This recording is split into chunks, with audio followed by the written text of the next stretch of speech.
All right, so now it's time for rapid reactions. A whole lot of topics, a little bit of time. Jake, the floor is yours. All right, Texas A&M football coach Jimbo Fisher attempted to shut down speculation about a possible move to LSU by saying he'd be, and I'm paraphrasing, the dumbest human being on God's earth to recruit all these guys to Texas A&M just to leave for LSU and play against his own recruits. Drink, he's got a contract that runs through 2031. There's no way he leaves anytime soon, right?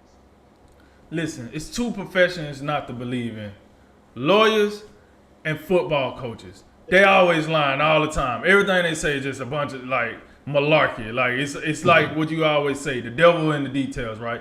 Listen, he already playing the SEC.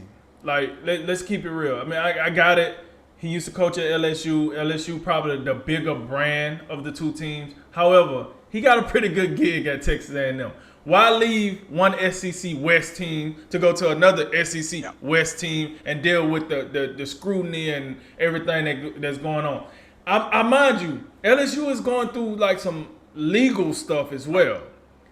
A coach like Jimbo Fisher too smart to get wrapped up in that mess when he got his own thing at Texas A&M. So no, I don't see him leaving. I just think this is a bunch of smoke until they actually get somebody in there, give us something to talk about. Virginia Tech football coach Justin Fuente is out after 6 seasons leading the Hokies after Virginia Tech athletic director Whit Babcock could not guarantee Fuentes would not return for a 2022 season.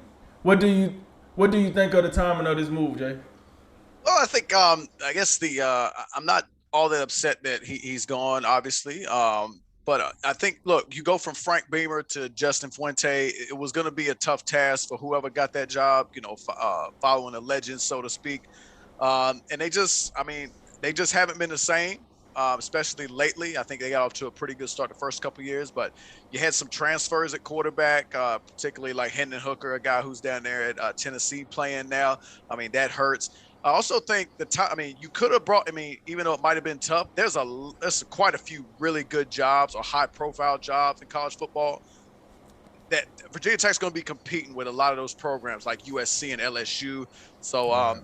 it's gonna be hard to maybe get the guy they want, and that's maybe one of the things that I hope they considered. The Los Angeles Lakers are optimistic that LeBron James could return for Friday night's game against the Boston Celtics after he missed the past 2 weeks with an abdominal strain. How badly do the Lakers need LeBron?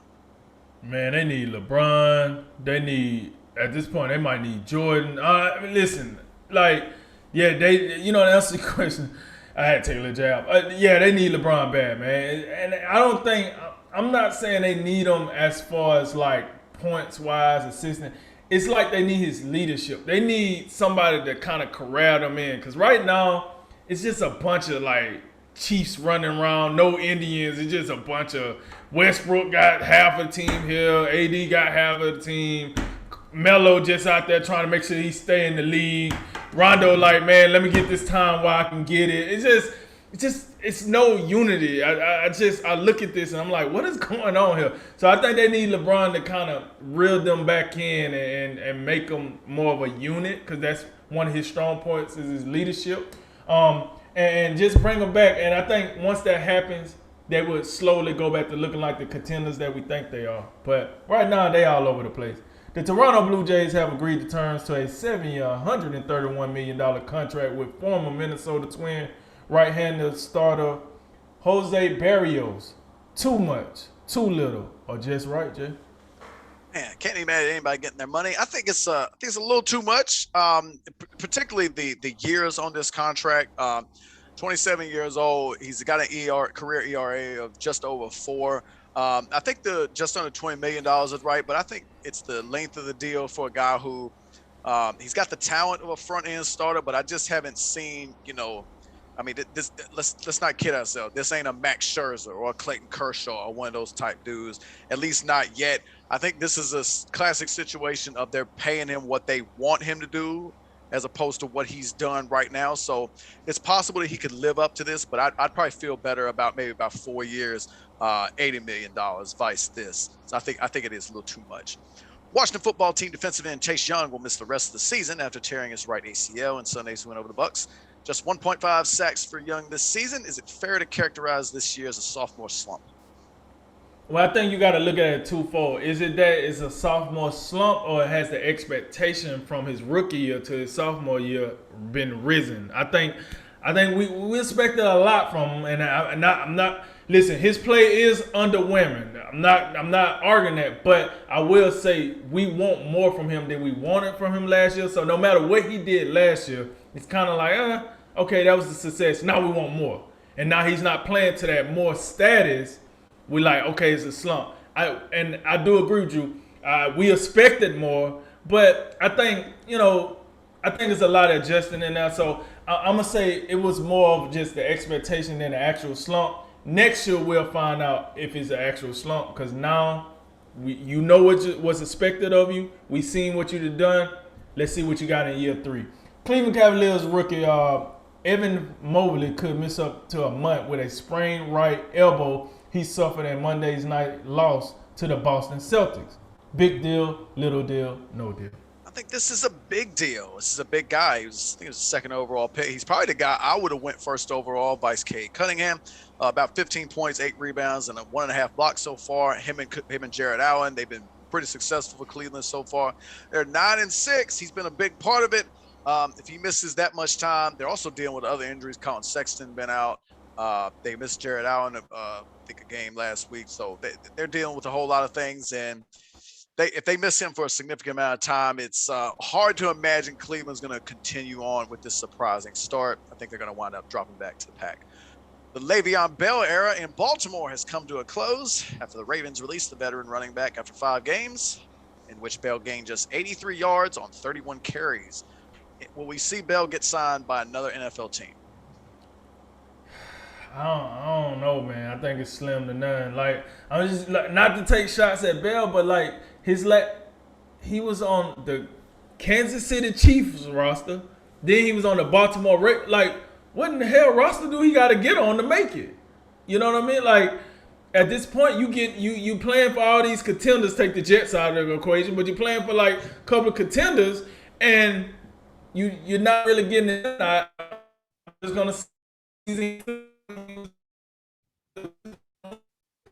really did him a disservice. He went from one of the best dual threat running backs in the game to a non-factor, shall I say, just that fast. So no, I honestly don't think we'll see him suit up for another team. I don't. Los Angeles Angels have signed former New York Mets right-hander Noah Syndergaard to a 1-year, $21 million contract.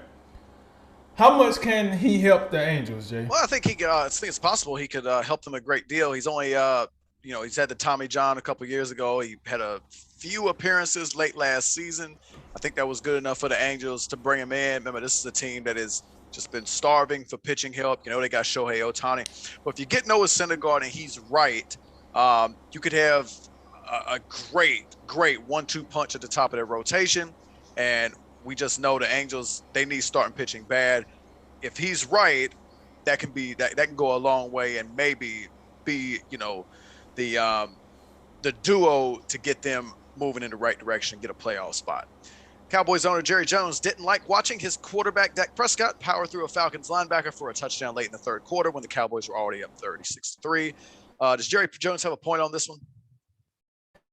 From an owner, I can definitely understand an owner feeling that way. That's like an owner, head coach, GM way of thinking. I don't know, man. It's a lot of money. I don't know if I want you to do that. However, from a player standpoint, this is you paying me a lot of money to get this touchdown. Yeah, I know we up, but I'm going ahead and get this touchdown. Now, with Dak Prescott's injury, history, you probably don't want to see that, but I can understand it from both spots.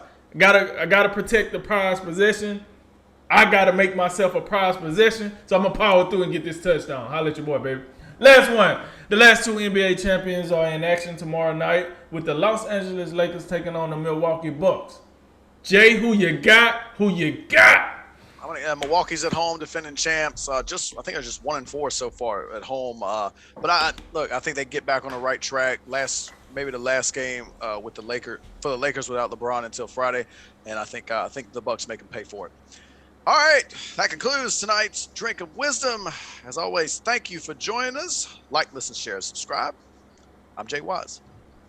And I'm Nathan Drinker. And remember, make tomorrow better than today and make today better than yesterday. And you know what we gonna do.